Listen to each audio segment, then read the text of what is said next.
It was a gray morning in August of 1945, somewhere in the ruins of the Imperial Japanese Navy's administrative headquarters in Tokyo. A vice admiral sat across a table from an American naval intelligence officer, his uniform still pressed despite everything, his hands folded with the deliberate stillness of a man who had decided to say what he actually believed.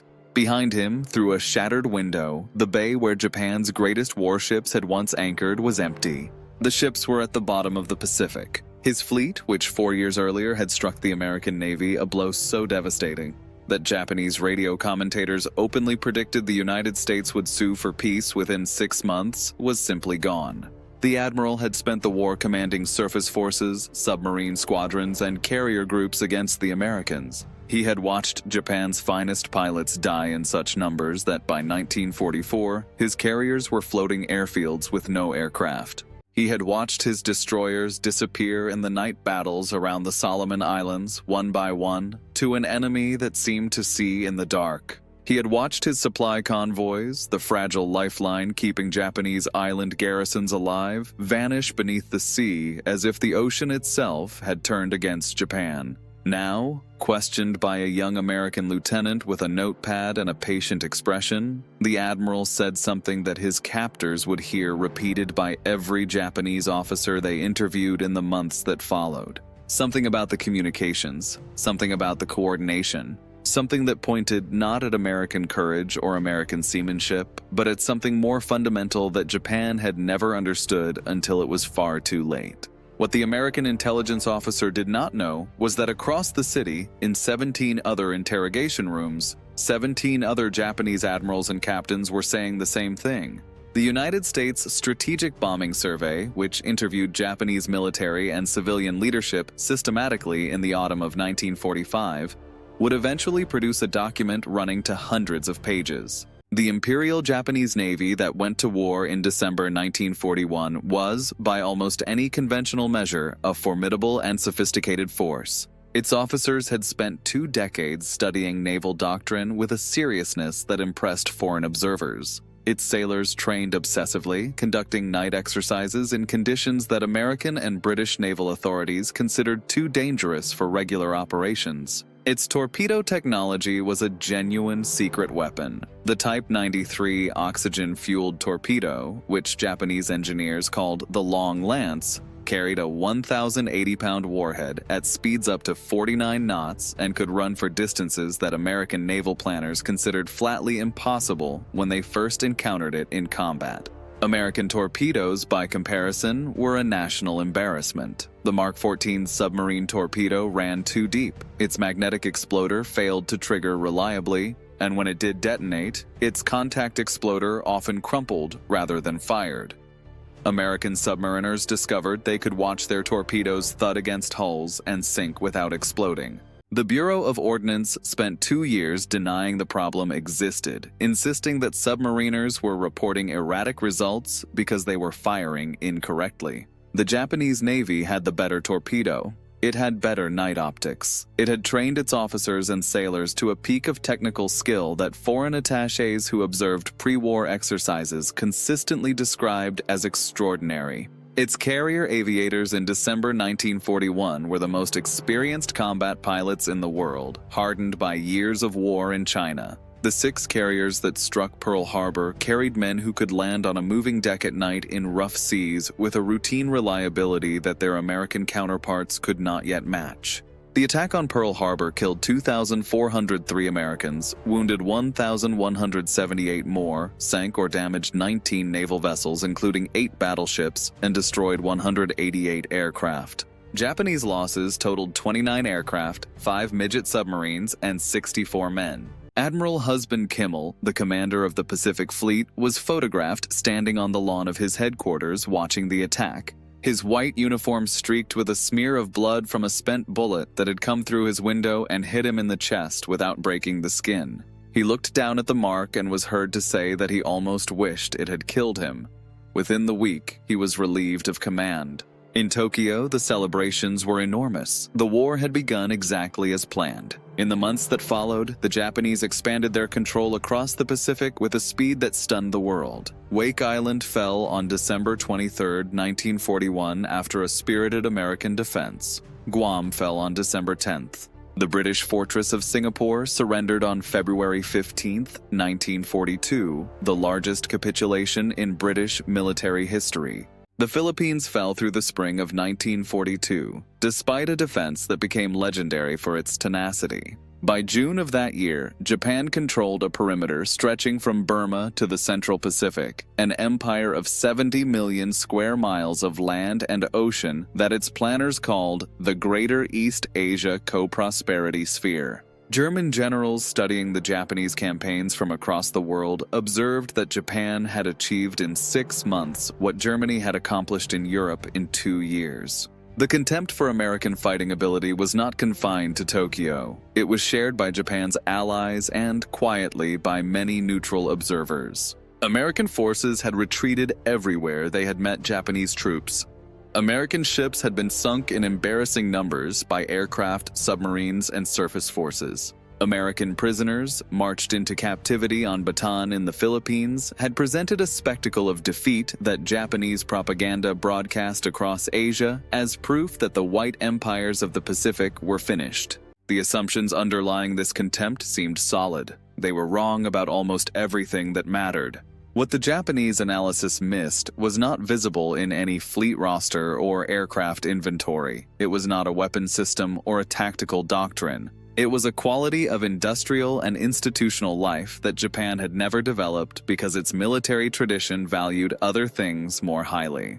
Japan had built an extraordinary navy on the assumption that the decisive engagement, the single great naval battle that Japanese doctrine called the Kantai-Kessen, would settle the war before American industrial capacity could be mobilized. Japanese planners calculated that they could strike so hard and so fast that American morale would collapse, that the public in a democracy would refuse to pay the price of reconquering the vast Pacific, that a negotiated peace favorable to Japan could be achieved before the sleeping giant across the ocean had time to wake. In February of 1942, 2 months after Pearl Harbor, production lines in Connecticut, New Jersey, and Pennsylvania were already building the radar sets that would give American ships the ability to see in darkness. Not better darkness vision, actual seeing in darkness, through rain, through fog, through conditions that reduced human visibility to zero. The technology had been under development for years.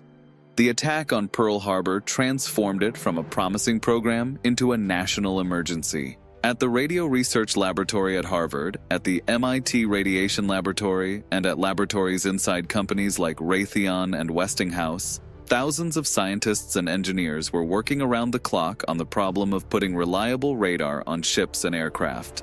The Japanese Navy had radar too. The difference was systemic. American radar development was a coordinated national program with full government backing, unlimited funding, and the full intellectual resources of the most productive scientific establishment in the world. American radar by mid-1942 could detect a surfaced submarine at ranges of more than 10 miles. It could track aircraft at ranges that gave carrier task forces 15 to 20 minutes of warning before attack. It could direct gunfire at night with an accuracy that made darkness meaningless as a defensive shield. Japanese sailors who survived the night battles of the Solomon Islands campaign in 1942 and 1943 described a nightmarish experience. Their ships would be steaming through waters they believed they controlled, in darkness that their night vision training should have turned to advantage, when suddenly American searchlights blazed and American guns opened at ranges and with accuracies that were simply impossible without some form of prior knowledge. What they were experiencing was radar-directed fire. The Americans knew where they were before they knew where the Americans were. The Battle of Cape Esperance on October 11th and 12th, 1942, provided an early demonstration of what radar could mean in a night surface engagement. An American cruiser force intercepted a Japanese reinforcement group in darkness. American radar detected the Japanese ships well before any visual contact was possible. The The Americans opened fire first, at ranges that Japanese officers found incomprehensible without being able to see their targets. The Japanese force lost 1 cruiser and 3 destroyers and retreated. The engagement was not a decisive American victory by any measure, marred by friendly fire incidents and confused execution, but it pointed towards something the Japanese had not built into their doctrine. At the Battle of Guadalcanal in November 1942, 2 nights of surface combat cost Japan 2 battleships, 1 cruiser, and 3 destroyers against American losses of 2 cruisers and 7 destroyers. The exchange ratio looked roughly equal on paper, but Japan was losing ships it had no immediate capacity to replace, fighting in a campaign that was consuming its elite destroyer crews at a rate that could not be sustained. The pilots were the most devastating loss. Japan entered the war with approximately 3,500 carrier-qualified naval aviators. This was the product of a training program so demanding that it eliminated 80% of applicants before they ever flew a combat aircraft. A Japanese carrier pilot who survived to fly his aircraft in the Pearl Harbor attack had typically spent between 2 and 4 years in flight training, accumulating 500 to 800 hours of flight time before his first combat mission. He had practiced carrier landings obsessively in daylight and darkness, in calm and rough sea states. He was the product of a system that valued individual excellence above nearly everything else. That system had no equivalent on the American side in December 1941.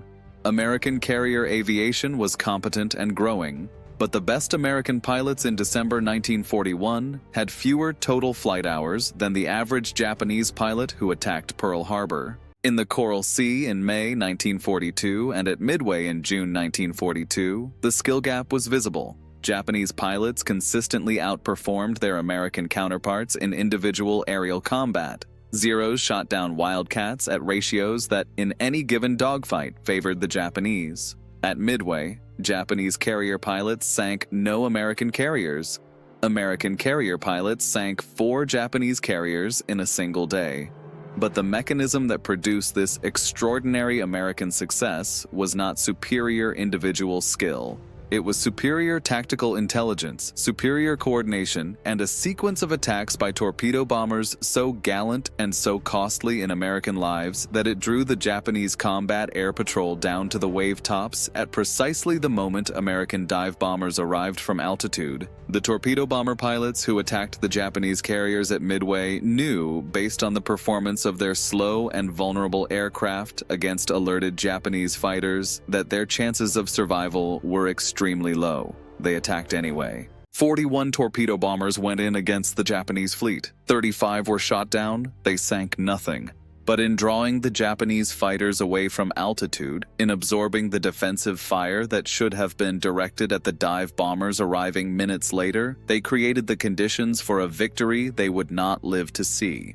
The Japanese pilots who shot them down were the best carrier pilots Japan had. The men who replaced them would not be. The industrial arithmetic of the Pacific War became visible in 1943 and undeniable by 1944.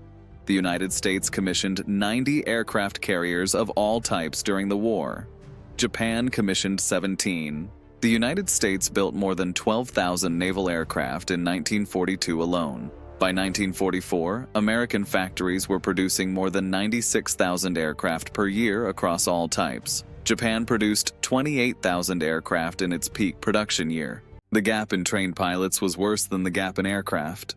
The American training pipeline that had been inadequate in December 1941 was completely redesigned within 18 months of the attack. The Navy expanded its training establishment, established new facilities across the American South and Southwest, and created programs that used combat veterans as instructors to pass frontline experience directly into the training curriculum. By 1944, America was producing thousands of trained naval aviators per year. Japan, running its experienced pilots until they died, and replacing them with young men who flew into combat with a fraction of the flight hours their predecessors had accumulated, was consuming its aviator pool faster than any training program could replenish it.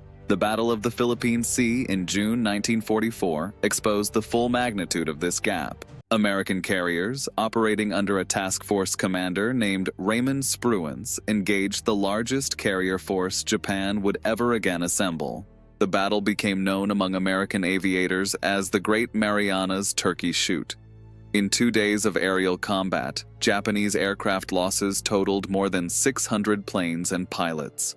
American combat losses were 130 aircraft.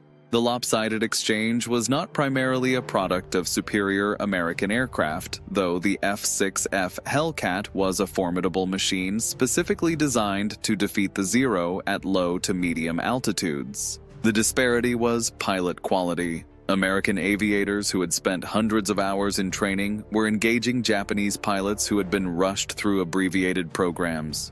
The outcome was predictable. After the Philippine Sea, Japan had carriers, but not enough pilots to fly from them. The carriers that remained became what one American officer described as the most expensive submarine bait in history. The Battle of Leyte Gulf in October 1944 was Japan's last attempt to use its surface navy to change the strategic situation in the Pacific.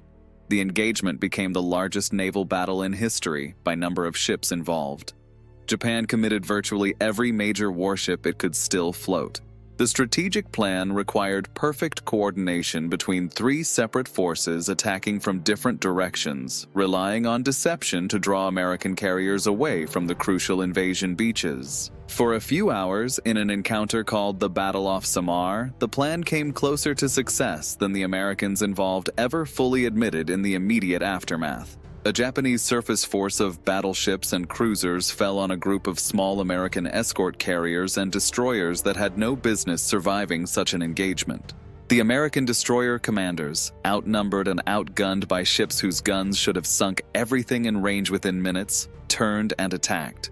They laid smoke, fired torpedoes at battleships, charged at cruisers and destroyers, and called for air support in radio transmissions of such urgency and such specificity that the picture of what was happening came through clearly to every American unit within range. The Japanese surface force commander, Admiral Takeo Kurita, turned away. Why he turned away remains debated by naval historians. The American attack had been ferocious despite the desperate disparity in firepower. His ships were taking air attacks from American aircraft whose pilots were willing to make dry runs to strafe warships with machine guns even after their ordnance was expended. But something else had happened in that engagement that the Japanese admirals kept returning to: the communication.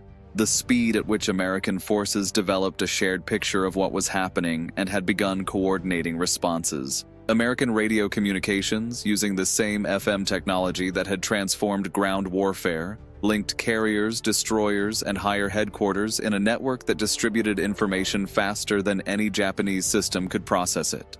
The American advantage in communications technology was not a single device or a single innovation. It was the cumulative product of decades of civilian radio development, massive wartime investment in electronics research, and an institutional culture that treated new technology as something to be exploited. The Mark 8 fire control radar that entered service on American battleships in 1944 could track a target moving at 40 knots in complete darkness and automatically compute a firing solution updated continuously as the target maneuvered. When American battleships encountered Japanese surface ships at night, they shot at radar targets. The Japanese shot at muzzle flashes. In the Surigao Strait phase of the Leyte Gulf battle, American battleships positioned in a classic crossing the T formation destroyed a Japanese surface force in the dark with such thoroughness that survivors described the experience as apocalyptic. The Japanese battleship Yamashiro was hit by 6 American torpedoes and an estimated 40 to 50 large-caliber shell hits. She rolled over and sank. What Japanese officers in their post-war interrogations kept describing, what the American intelligence analysts found repeated across those 17 different conversations in Tokyo, was this precise moment. Not the shells themselves, not the torpedoes. The moment they realized that the Americans knew where they were, in darkness, in rain, at distances far beyond visual range, and were already shooting while Japanese lookouts were still straining their eyes into the dark. That moment, they said, was when they understood that they were not losing a battle.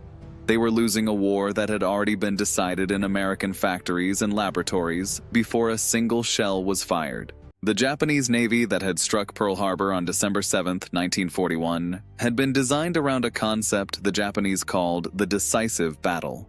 Everything was optimized for the single great engagement that would settle the war. Japanese destroyers were built to carry more torpedoes than any ship of their class in the world because they were designed for the massed torpedo attack that would precede the battleship duel that would win the war. Japanese cruisers trained obsessively at night surface combat because night was when the long lance torpedoes could be used at maximum effect. Japanese carrier pilots trained for the coordinated attack on enemy carriers that would eliminate American air power and clear the way for the battleships. What the Japanese had not built was a navy designed to fight a war of sustained attrition across an ocean 4 times the size of the Atlantic against an enemy that could replace every ship it lost within months. Admiral Minichi Koga, who succeeded the killed-in-action Isoroku Yamamoto as commander-in-chief of the combined fleet in April 1943, captured Japan's dilemma in an assessment that was classified when written and not discovered until after the war.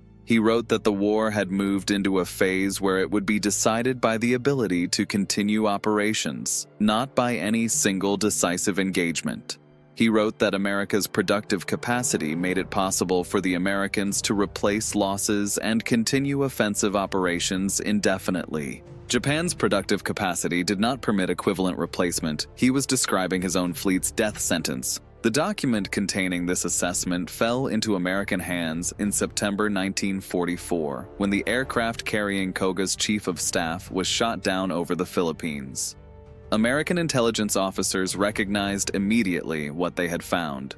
They called it the Z Plan. Its revelation of Japanese defensive dispositions shaped American operational planning for the remainder of the war. Koga himself had died in the same storm that downed his chief of staff's aircraft. His analysis proved more accurate than any tactical intelligence he could have provided. The men who built the equipment that made this outcome possible were, like their counterparts in the ground war in Europe, largely invisible to the public that celebrated the victories. The scientists at the MIT Radiation Laboratory who developed the radar sets that gave American ships their eyes in the dark worked in a building on the Cambridge campus without military guards, their identities and work hidden only by the deliberately misleading name on the door, which suggested they were studying radiation of a medical nature. The engineers at Sperry Gyroscope who developed the Mark 37 fire control system that directed American shipboard guns with an accuracy that astonished Japanese observers in post-war interrogations had spent years on a problem that seemed like pure abstraction until the moment it began sinking enemy ships. The operators at Station Hypo in Pearl Harbor and at the signals intelligence facilities scattered across the Pacific who read Japanese naval communications had done so knowing that the intelligence they produced would shape battles they would never be close enough to see. And the pilots, the American carrier pilots, who by 1944 were flying more training hours before their first combat mission than most Japanese pilots flew in their entire careers, had been produced by a system that had not existed in its mature form when Pearl Harbor was attacked, and that had been built from almost nothing in less than 3 years. None of this happened by accident. It happened because the United States treated the war as a production problem and an organizational problem at least as much as a combat problem. And because American institutions, for all their chaos and inefficiency and internal argument, were better at learning and adapting and improving than the institutions they were fighting. The Japanese Navy's greatest tactical victories, the strike on Pearl Harbor, the sinking of the Prince of Wales and Repulse, the Battle of Savo Island, were genuine demonstrations of skill and planning, but they did not translate into strategic outcomes that Japan could sustain. The Americans absorbed each of these disasters, studied what had gone wrong, built and trained and equipped, and came back. Not with the same approach that had failed, with a different approach, refined by the specific lessons the defeat had taught, scaled by an industrial capacity that the Japanese had dismissed as irrelevant. The Japanese officers who sat across tables from American intelligence officers in the autumn of 1945 were not men who had been defeated by brute force alone. They were men who had been defeated by a system. What they all kept saying in those 17 interrogation rooms in different words and from different angles was the same thing. Not that the Americans were braver, though many were extraordinarily brave. Not that American officers were cleverer, though some were. What they said was that they had not understood what they were fighting until it was too late to do anything about what they had learned. They had prepared for a war of brilliant tactical moments. They had gotten a war of relentless systemic pressure. And there was, the Admiral with his folded hands and his empty harbor said to the patient lieutenant with the notepad, simply no answer to it. The ships are gone. The pilots are gone. He looked out the window at the bay for a moment, then back at the man across the table. You never ran out of either one. The lieutenant wrote that down. He had heard the same thing 16 times already that day.